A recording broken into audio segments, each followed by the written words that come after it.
So today, my message is on reaching for the roots. And as you know, the last couple years, especially, I've been involved in a lot of renovations around the church and our property across the street and in the parsonage. And I've actually not only learned a lot of skills and techniques for how to fix things, but I've been amazed about how many life lessons I've learned as well. I think, if something is true, right, it should be true in not just church or not just in one area of your life, but you should discover that same truth in maybe even in renovating or school or relationships or just whatever is meaningful to you in your life. And one of the things that I have learned through all these renovations is that you can put a Band-Aid on a problem, like you can fix something and make it look nice, presentable, but most likely eventually you're going to have to go back and fix the real problem or the root of the problem.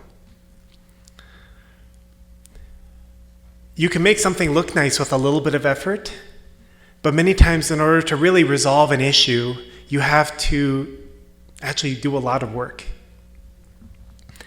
And also that small problems, when left unresolved or unfixed, eventually become big problems. So, as you're hearing these things, maybe you're thinking, oh yeah, I get that. I've been learning it in the world of plumbing, and I've been learning it in the world of electric work and drainage, making sure the water drains correctly from the building, right?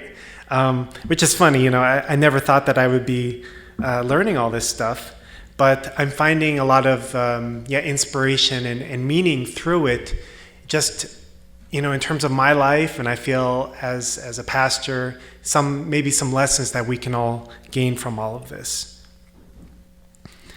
Because we deal with this a lot in our life to varying degrees. I know as parents, we deal a lot with it with our kids.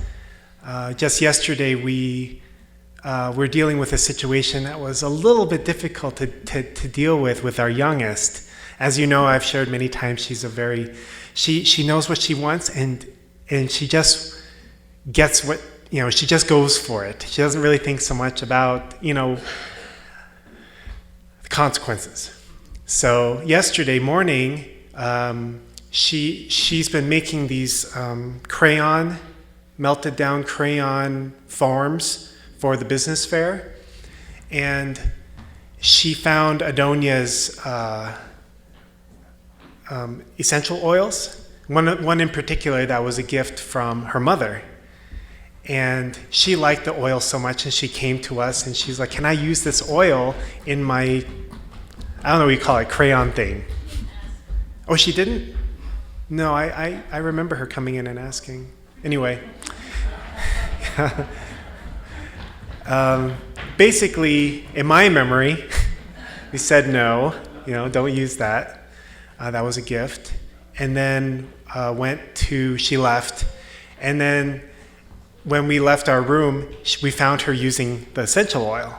We found that she had used it all. It was all gone. Yeah, very Christmassy smell in our house for a while. And, it's just a thing, right? It's essential oil or whatever. But, that was for Adonia a very, personal gift. And she was very sad and hurt that Annalise used that up. Either without asking or blatantly right after we told her no.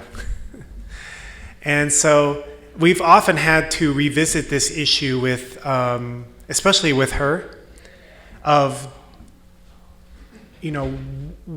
how much effort are we willing to make to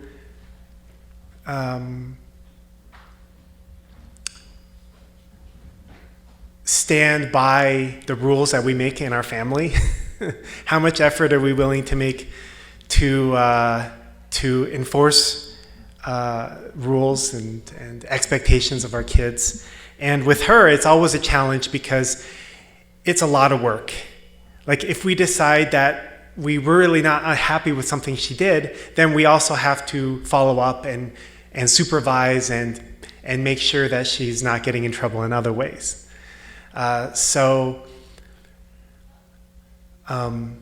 We were talking about this and we were like, it's a lot of work to enforce, it's a lot of work to go to her and be like, you shouldn't have done this, what can we do to make it right? How can you make this right?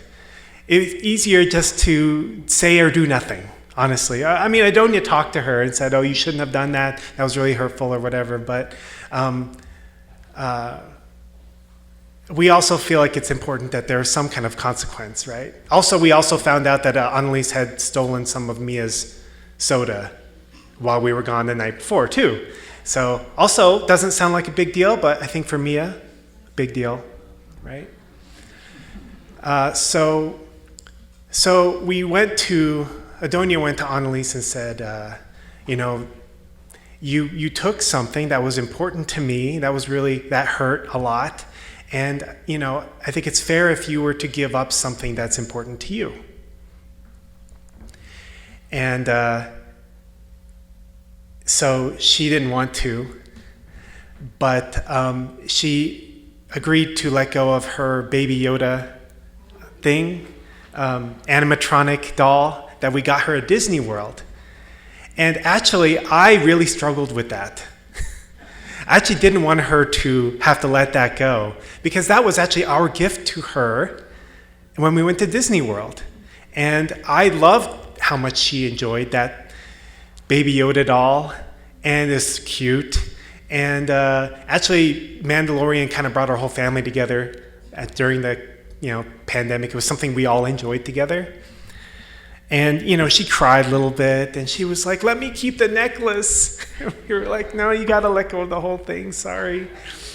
For me, I actually felt really, I grappled with that the whole day yesterday. Like, I couldn't think about other things. I couldn't prepare for my message. I really struggled. I kept thinking to myself, why? Why is something like this necessary in order to learn a lesson? Why can't she just have some empathy? Why can't she just not take things when we tell her not to? But also for me, like the feeling of watching my child have to go through like a consequence for doing something like that was kind of personal to me. Like I didn't want to have her to let go of the doll, was very gut-wrenching. I don't even know why. Honestly, it was weird. It threw me all completely off this weekend. I kind of wonder, after reflecting on it this morning, if maybe God goes through that sometimes. I don't know. I wonder if God, when he sees us struggling, when he sees us learning really hard lessons in life that are really painful or that really make us swallow our pride and our ego, if maybe God also feels very, maybe sorry for us or very in pain, and like he feels our pain. I know that, but I just wonder. It kind of made me think.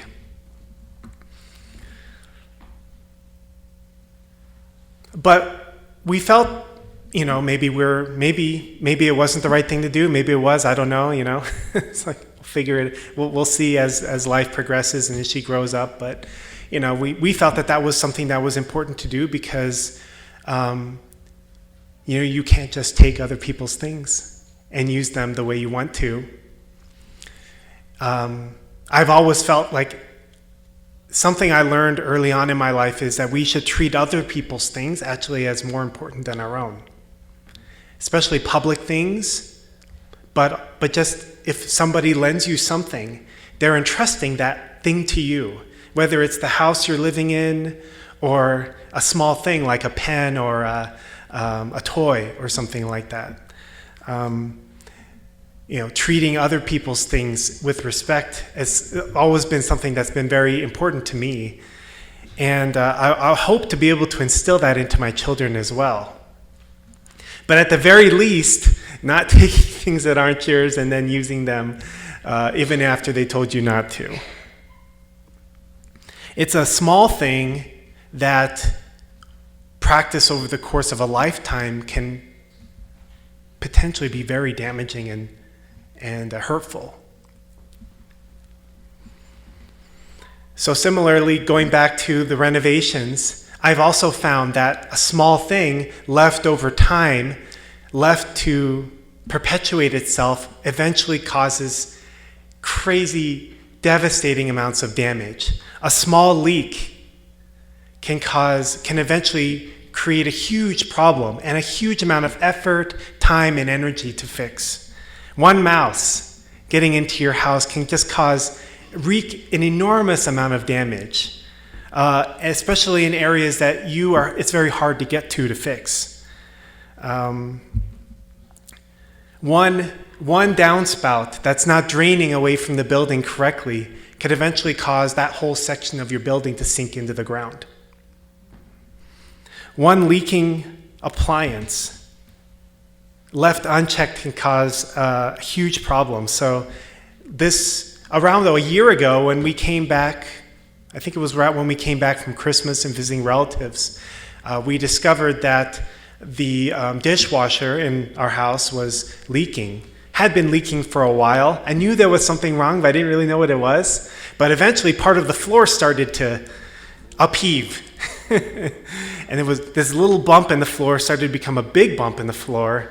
And eventually I was like, oh my gosh, I got to do something about this. The floor was moving, and dishwasher wasn't working well anymore. So eventually we ended up having to pull out the whole floor and the subfloor, and the dishwasher had to be repaired.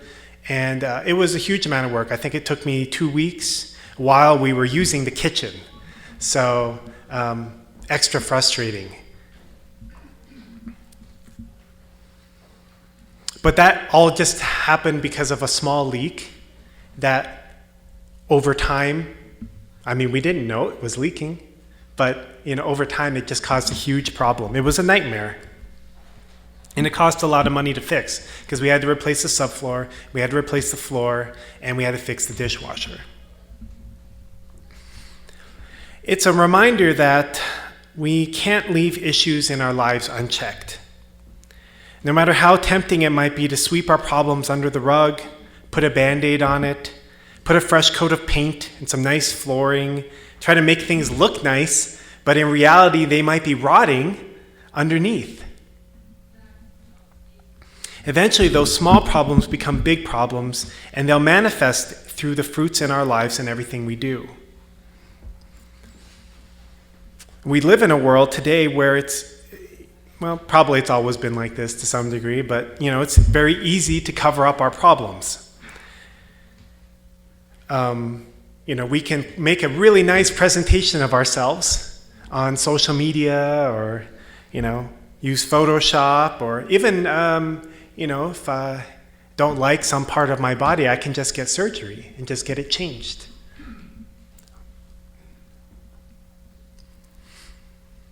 Even as people of faith, we can put on a really good look. We can put on a really good show. We can come to church. We can dress up. We can do the things. We can tithe. But then in reality, we might actually have lots of crippling problems that are hiding right underneath the surface. But it's hard. You can't really compare your life to renovating a house. Right? Renovating a house, just a matter of putting enough money together, and you pay someone to do it. You pay someone to replace the foundation, to replace the plumbing, replace the electrical. It's just a matter of numbers and dollars and time. You can't do that with your life. You can't pay someone to come in and dig into your life and be like, oh yeah, I'm just going to fix this thing and that thing, and then everything should work better from now on. That would be nice. I mean, there are people out there who have more tools, and we can hire those people. But at the end of the day, we have to do the work, right? And it's not a simple matter of just fixing some nasty plumbing either. I mean, sometimes we have to go into our life and we have to look at, broken promises and mistakes and insecurities and traumas and that's not fun. That's hard. That's very, very hard. Here's something I found from our founder, Reverend Moon. He said, God created human beings and gave them the blessing to have dominion over all things. He also said, multiply and fill the earth. Once human beings perfected themselves and fulfilled the words of these blessings, God intended to take direct dominion over them. This was his original ideal of creation. However, human beings have not been able to accomplish this. Therefore, we have not been able to govern the earth, we have not been able to multiply in the world of true love, and we have not been able to receive God's true love. This is our sorrow. In these circumstances, we are destined to constantly fall and become Satan's prey. All problems came about due to the fall of Adam and Eve, who became the false parents. Consequently, problems of the heart, of lineage, of character, of language, and the problems of daily life arose, as well as problems affecting nations and the world. Although we human beings are in this situation, God will raise us up again. He has us accumulate merit so as to clear away all the evil things that are intertwined with fallen humankind. He seeks to unite us and transform us into children of his lineage. All of this is to enable us to have dominion over the earth. This is the purpose that humankind has sought to fulfill throughout history. It is the ultimate hope that all people in their hearts aspire to realize. So, none of what I'm talking about in my message today is a judgment. No matter where we find ourselves in our life or what we find ourselves dealing with, it's just a reminder that when we face a dilemma in our life, when we face a challenge, a difficulty, a decision whether it's worth it to put in the extra effort, or if it would just be easier to act like it didn't happen, if it would just be easier to put a fresh coat of paint, stick a new fridge in, and call it good, to remember to do the work, to remember to gather the courage, find the strength to be able to go in and look at the roots of the problem, to look at the roots of the issue, because those will never go away. They will always come back. You can put a fresh coat of paint on it, but eventually the problems will resurface again a few years down the road or whatever. As people of faith, we have to take this seriously, especially in today's world. It's not just about, people don't really care about what you believe. People don't really care what your theology is. I mean, some people probably do, but I think less and less. But people do care about what are your fruits in life. How have your beliefs enabled you to be able to accomplish what you set out to create for your life? People care about what are the fruits of your life, born through your tears and your sweat and your blood, an effort of transforming yourself into the person that God wants you to be.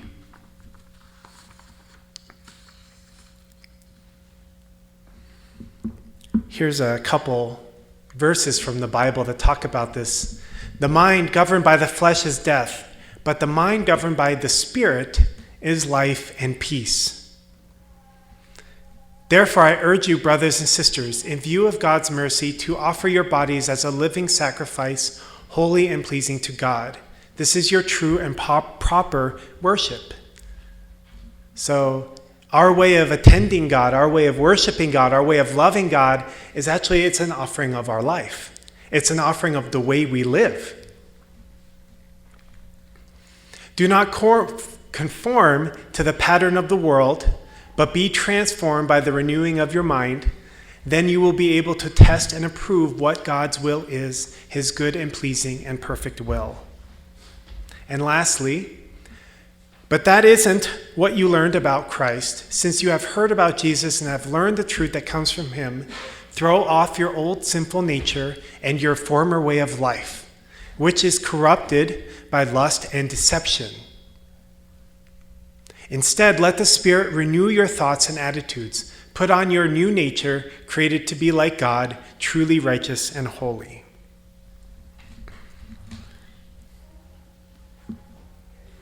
So one thing I discovered when I went back and I had to fix our dishwasher and fix the floor, after I got the old floor off, I found out that somebody had fixed this already once. The same thing had happened at one point, had gone in and fixed it, right? They had patched it over and never really solved the issue, so that when the same thing happened again, water came in, then very easily, because it was particle board, and if you know anything about renovation work, you never put particle board where there's water, because particle board is just dust, wood dust glued together, and if it gets wet, the particle board will swell and it will expand, and it'll expand and push everything out of the way. So you use different kind of wood, different kind of material where there's water, but they didn't do that there. And then when it swelled the last time, they just sanded it down and then put a new floor over it. So I was like, extra frustrated, because I was like, I wouldn't be here doing this if that person had fixed it right the first time. That being said, I mean, the water still would have caused some damage, but I probably wouldn't have had to replace all that stuff. So similarly in life, sometimes when we patch over our problems and don't do the work to address them and to deal with them, and they perpetuate in our life, but we just kind of put a facade, or we mask it over, whatever, then we're handing that problem to somebody else. Somebody else will end up having to fix that the right way at some point later in time. And we're all dealing with that in our life, really.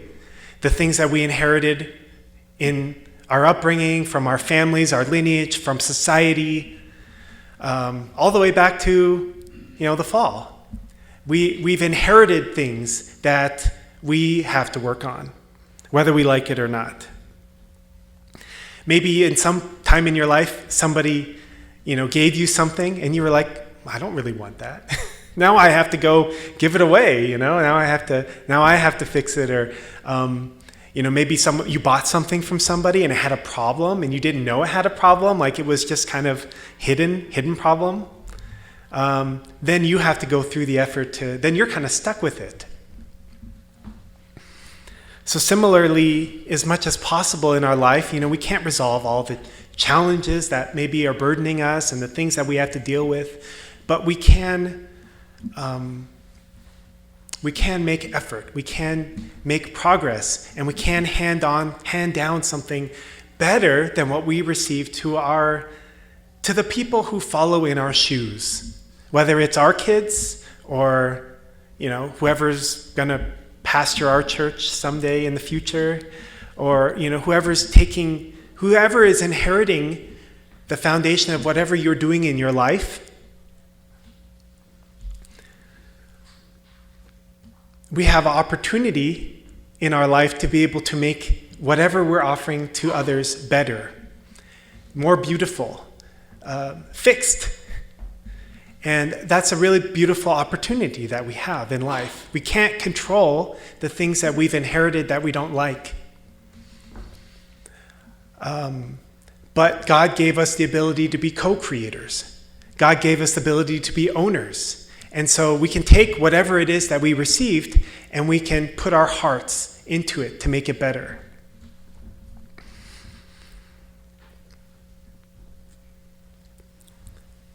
So, that's something that we can do. Instead of passing on, a fixer-upper, we can pass on something that has a lot of love and heart invested into it for the next person to invest love and effort into it. And then eventually, I don't know, it should be really wonderful. But it does require us to dig in, to look at the roots, to look at the foundation issues, and only you know what those things may be, so that when we do salvage what is there that is good, that we can build something really wonderful on top of it. That we can keep what was good from what was there, but then we can add our own goodness onto it as well. Maybe some food for thought, as we're coming to the end of the year and we're thinking about Christmas, we're thinking about New Year, thinking about New Year's goals or resolutions. What are maybe something that might be sticking out to you as we're talking about this morning that could be something really worth investing into in your life? That's my message. Please join me in prayer.